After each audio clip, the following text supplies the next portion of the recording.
अपना उत्तर प्रदेश में मैं हूं आपके साथ चेतन पाठक। खबरों की शुरुआत करेंगे। खबर कानपुर के बिठूर थाना और चौबेपुर थाना क्षेत्र के ब्लू वर्ल्ड पार्क से है, जहां फिर से झगड़े का एक वीडियो सोशल मीडिया पर जमकर वायरल हो रहा है। बताया जा रहा है कि यहां घूमने आए युवकों के साथ ब्लू वर्ल्ड पार्क के कुछ कर्मचारियों ने मारपीट की है, जिसका वीडियो वायरल हो रहा है। हालांकि यह पहला मामला नहीं है, यहां आए दिन ब्लू वर्ल्ड पार्क में मारपीट होती रहती है। ऐसे कई मामले जो हैं वो निकलकर सामने आते रहते हैं। इससे पहले भी बाउंसरों ने एक युवक को पीट कर गंभीर रूप से घायल कर दिया था। बताया जा रहा है कि मामले पर प्रशासन की तरफ से कोई कार्रवाई अब तक नहीं की गई है।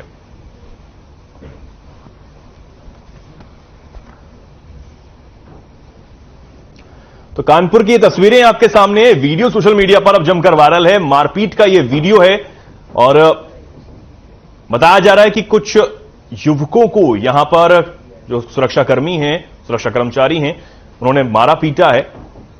नोकझोंक यहां पर हुई है और किसी ने यह वीडियो बनाया जो सोशल मीडिया पर जमकर वायरल है। बताया जा रहा है कि यह कोई पहला मामला नहीं है ब्लू वर्ल्ड का, इससे पहले भी कई ऐसे मामले सामने आ चुके हैं। कर्मचारियों ने यहां युवकों की जमकर पिटाई की है।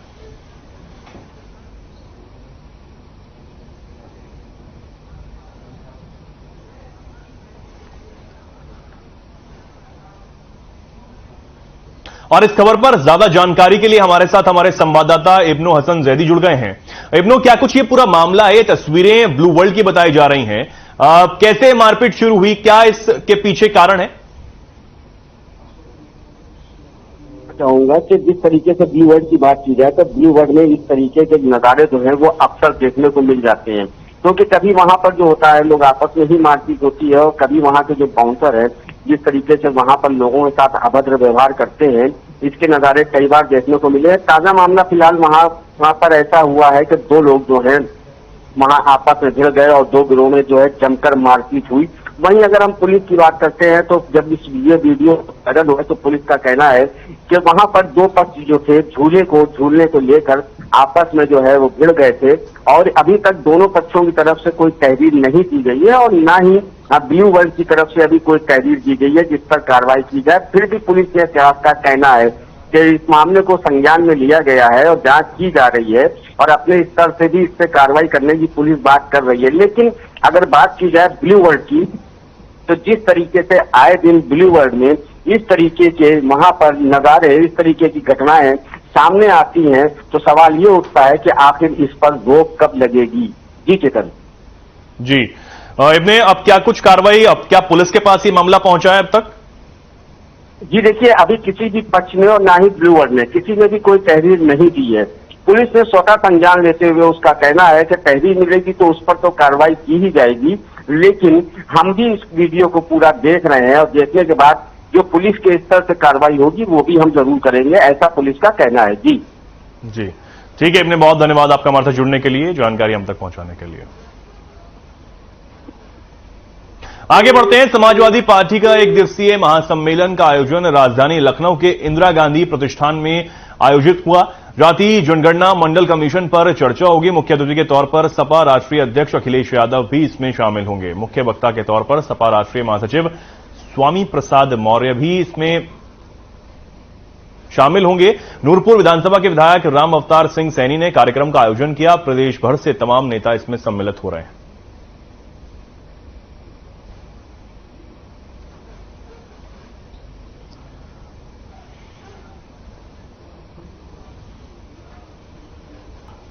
सावन के पावन पर्व के अवसर पर मस्कट हाट नियर सर्किट हाउस कैंट में समाजवादी पार्टी की महिला सपा उपाध्यक्ष सिंपल सिंह के नेतृत्व में खिचड़ी भोज का आयोजन किया गया, जिसमें मुख्य अतिथि के रूप में सपा महिला सभा प्रदेश सचिव उजमा इकबाल सोलंकी उपस्थित हुई। मुख्य अतिथि द्वारा गरीब बच्चों, बड़े बुजुर्गों, राहगीरों को खिचड़ी वितरित की गई। खिचड़ी भोज में सुबह से ही श्रद्धालुओं की भारी भीड़ उमड़ पड़ी। नन्हे मुन्ने बच्चों के चेहरे खिल उठे। उजमा सोलंकी ने कहा कि हिंदू, मुस्लिम, सिख, ईसाई आपस में सब भाई भाई हैं। मजहब हमें आपस में बैर रखना नहीं सिखाता है। हम लोगों को सभी धर्मों का सम्मान करना चाहिए। समाजवादी पार्टी के लोगों ने सावन के पावन पर्व पर आए हुए श्रद्धालुओं को खिचड़ी भोज कराया है। समाज में भाईचारा बना रहे, सभी धर्मों के लोग आपस में एकता, अखंडता बनाकर रखें।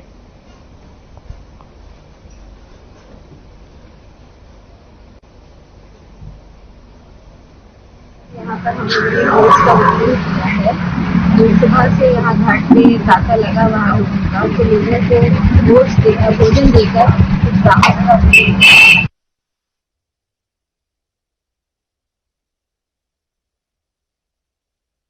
आदेश दिया है। कानपुर से खबर आपको बता रहे हैं, जहां खिचड़ी भोज का आयोजन हुआ है और कहा गया है कि सभी धर्मों का हमें सम्मान करना चाहिए।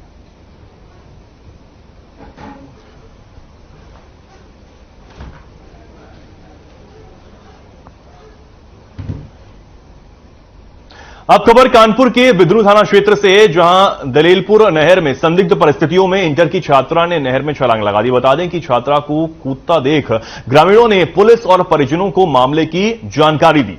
लोगों का आरोप है कि सूचना देने के बावजूद भी घंटों तक पुलिस मौके पर नहीं पहुंची। वहीं हिंदुत्व समन्वय समिति के जिला प्रभारी टिंकू सिंह अपनी टीम के साथ मौके पर पहुंचे और टीम के आधा दर्जन युवक नहर में उतरकर छात्रा को खोजने की कोशिश करते रहे।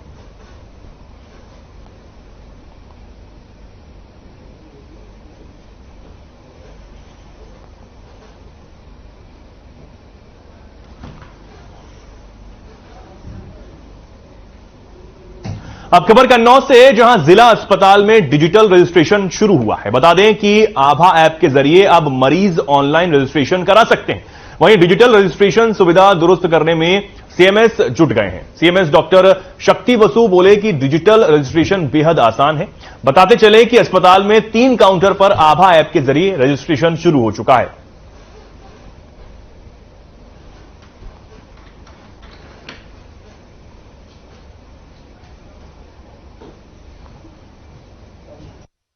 आभा ऐप से स्कैन एंड शेयर मॉडल भी शुरू कर दिया है। तरीका ये है कि जो स्कैन एंड शेयर मॉडल से जिनके नंबर्स टोटल जनरेट हो गए उनको वरीयता दी जा रही है। इससे 2 प्रकार के संदेश जाएंगे। एक तो ये कि सबको अपना स्कैन एंड शेयर करवाना है, और दूसरी बात ये है कि जिनका स्कैन एंड शेयर भूल गया है वो उनके मतलब रजिस्ट्रेशन अर्ली हो जाए।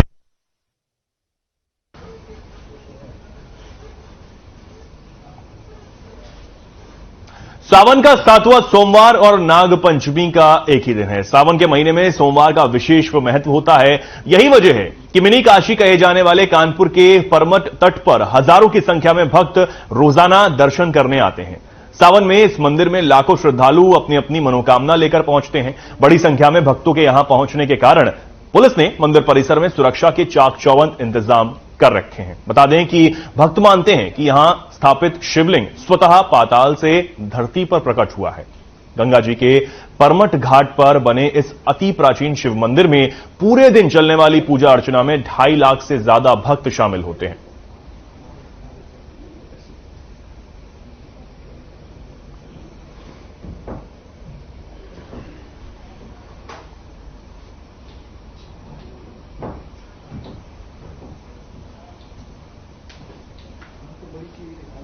लखनऊ में मुख्यमंत्री सूक्ष्म उद्यमी दुर्घटना बीमा योजना का शुभारंभ किया गया है, जिसमें मुख्यमंत्री योगी आदित्यनाथ ने शिरकत की है। इस दौरान उन्होंने क्या कुछ कहा है, आपको सुनवाते हैं। और ये बहुत अच्छा संयोग है कि आज नाग पंचमी का दिन भी है। नाग पंचमी, अगर आप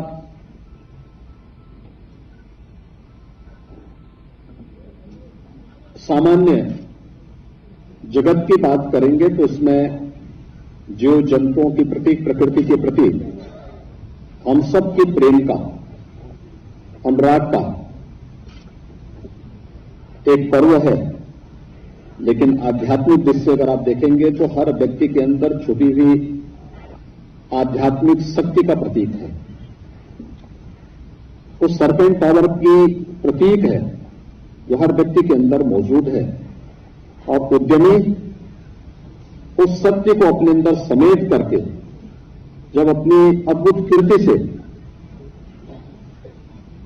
समाज के सामने, देश के सामने अपने पुरुषार्थ को प्रकट करता है तो एक सफल उद्यमी के रूप में उसकी गिनती होती है।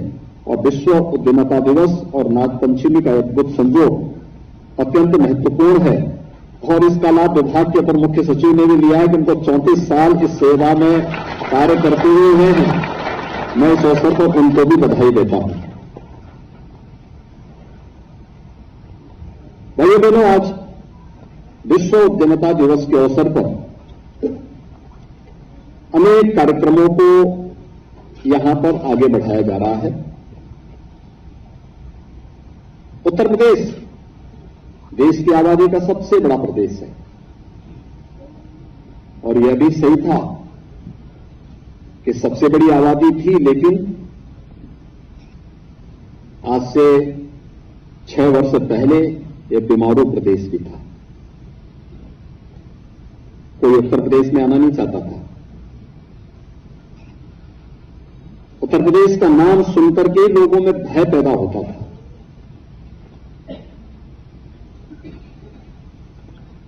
लेकिन आपने पिछले एक सप्ताह के अंदर रिजर्व बैंक की, नीति आयोग की रिपोर्ट को आपने देखा होगा। ये रिपोर्ट क्या बताती है? उत्तर प्रदेश देश के अंदर सबसे अधिक निवेश करने वाला प्रदेश बन गया है। सबसे अधिक निवेश करने वाला प्रदेश। उत्तर प्रदेश सबसे अधिक घरेलू पर्यटकों को अपने क्षेत्र में, अपने प्रदेश में आकर्षित करने वाला प्रदेश बन गया है। उत्तर प्रदेश बैंकों से सबसे अधिक उद्योगों को धनराशि देने वाला प्रदेश बन गया है और आज उत्तर प्रदेश इन्वेस्टमेंट के एक नए डेस्टिनेशन के रूप में देश और दुनिया के सामने प्रस्तुत हुआ है। यह अचानक नहीं हुआ। इसके पीछे देश के यशस्वी प्रधानमंत्री मोदी जी की प्रेरणा, उनका मार्गदर्शन, उनका नेतृत्व तो है ही, साथ साथ उस मार्गदर्शन और नेतृत्व से प्रदेश सरकार ने बिना भेदभाव के समाज के प्रत्येक तबके को शासन की योजना के साथ जोड़ करके अपने प्रत्येक जितने भी हमारे इन्वेस्टर पार्टनर थे, उन सभी इन्वेस्टर पार्टनर्स को सुरक्षा का जो विश्वास दिलाया, आज उसका परिणाम है कि उत्तर प्रदेश निवेश के सबसे अच्छे गंतव्य के रूप में देश और दुनिया के सामने जाना जा रहा है। इसकी पृष्ठभूमि तैयार होती है 2018 में, जब प्रधानमंत्री मोदी जी ने उत्तर प्रदेश के पहले इन्वेस्टर समिट का उद्घाटन किया था। याद करिए, उत्तर प्रदेश ने उससे पहले अपने प्रदेश के पहले स्थापना दिवस के अवसर पर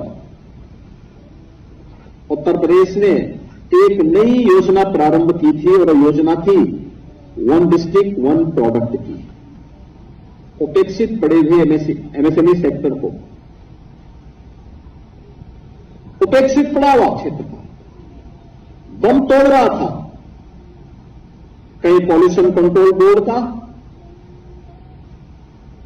कहीं पे विद्युत विभाग का, कहीं पर किसी अन्य विभाग की उपेक्षा का दंश झेलना था और उनकी प्रताड़ना से त्रस्त होकर के हमारे उद्यमी प्लान कर रहे थे या अपने कारोबार को समेट करके कुछ और दिशा की ओर अग्रसर हो रहे थे।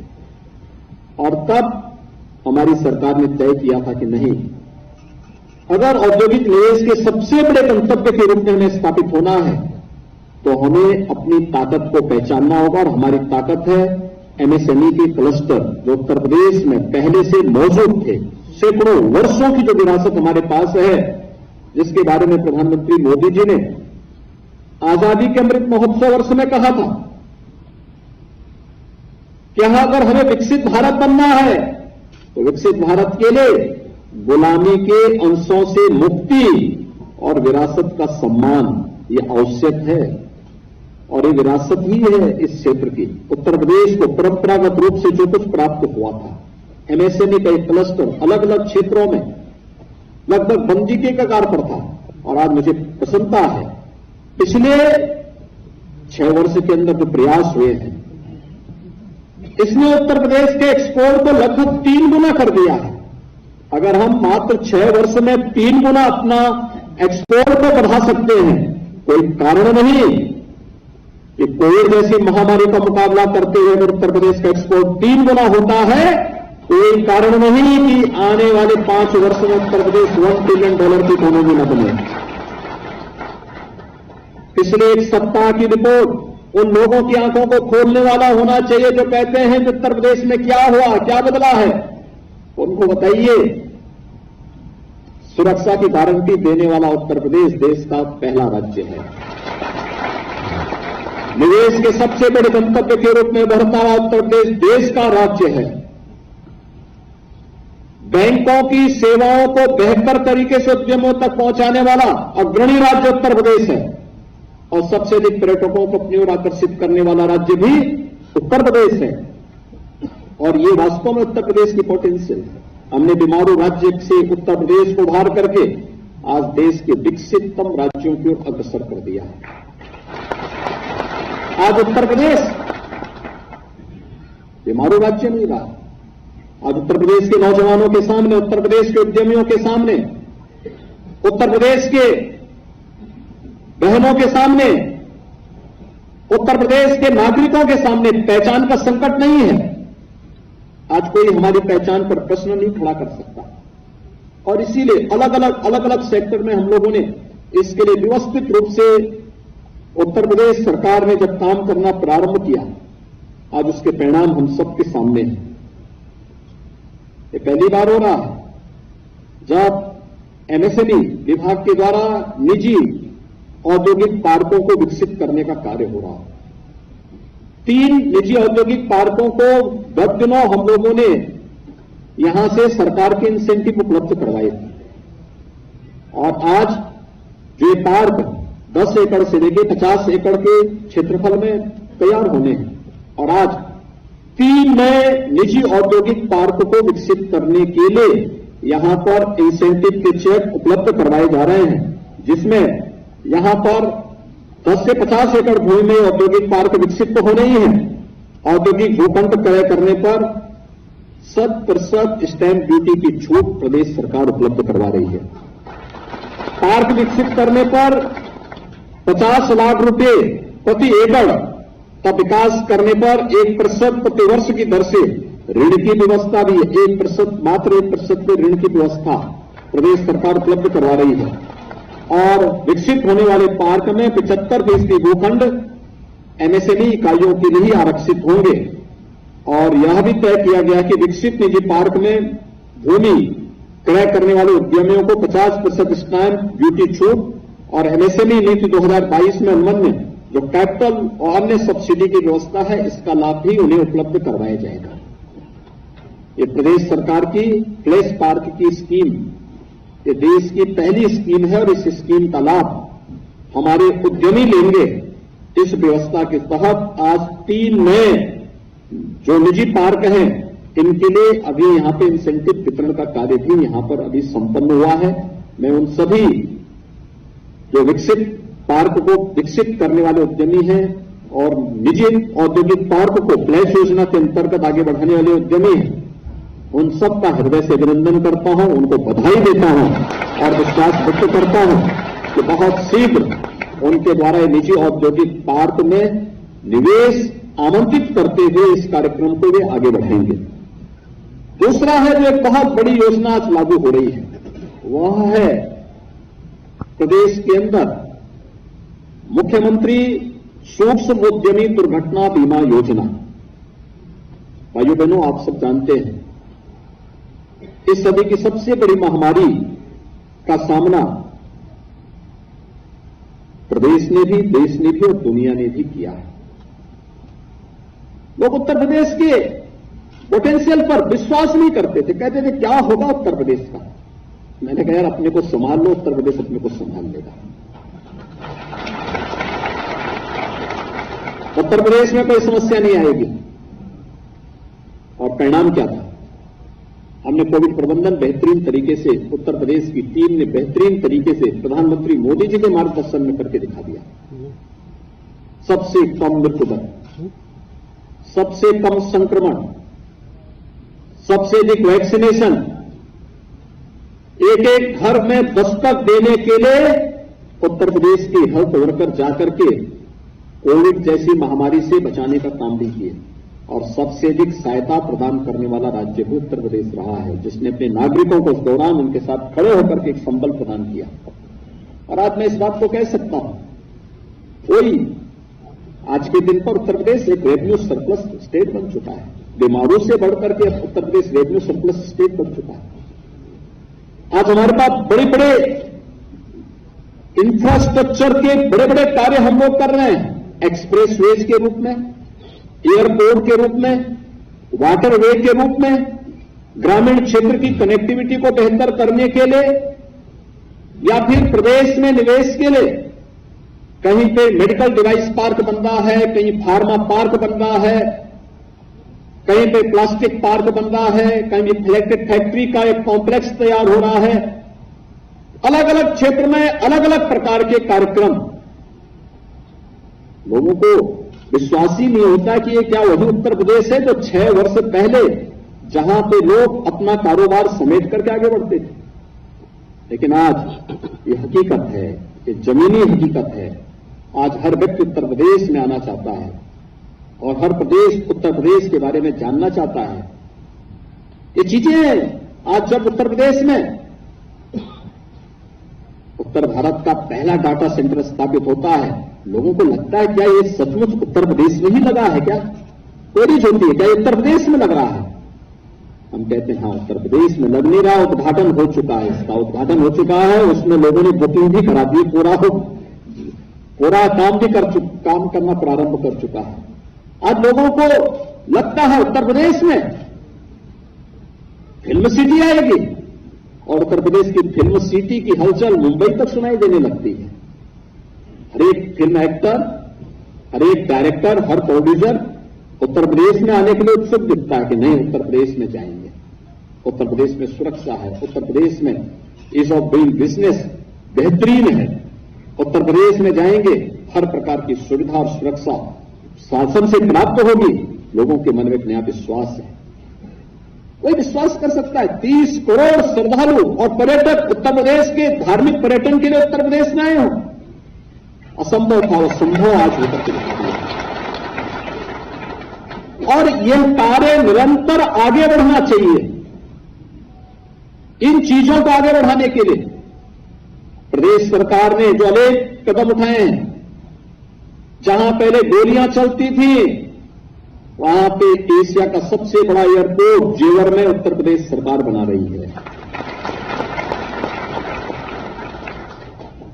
जहां पे छोटे छोटे बातों को लेकर के आंदोलन होते थे, वहां पे पूर्वांचल एक्सप्रेसवे और बुंदेलखंड एक्सप्रेसवे बनाने का काम प्रदेश सरकार कर रही है, कर चुकी है। मध्य से पूरब को राष्ट्रीय राजधानी को बुंदेलखंड से और पश्चिम को पूरब से जोड़ने के लिए गंगा एक्सप्रेसवे का निर्माण का कार्य भी युद्ध स्तर पर चल रहा है। अनेक एयरपोर्ट का निर्माण, वाटरवेज का निर्माण, ये आज उत्तर प्रदेश की पहचान बन रही है। डिफेंस कॉरिडोर में जो निवेश हो रहे हैं, बहुत सारे अवसर इसमें हम लोगों को आगे बढ़ने के लिए इसमें प्राप्त होंगे और जिससे आज यहां पर प्रदेश के जो 96 लाख एमएसएमई उद्यमी हैं, जिसमें से यहां पर अपर मुख्य सचिव और विभाग के मंत्री ने भी बताया कि लगभग 97% ऐसे थे जो सूक्ष्म थे, 5 करोड़ से कम की पूंजी जिनके उद्यम में लगी थी, जिसका वार्षिक टर्नओवर 40 लाख से कम है। 40 लाख से ऊपर का टर्नओवर जिन्होंने जीएसटी में अपना रजिस्ट्रेशन करा रखा है, उनको हम लोगों ने पहले से ही। तो फिलहाल के लिए खबरों में इतना ही। नमस्कार।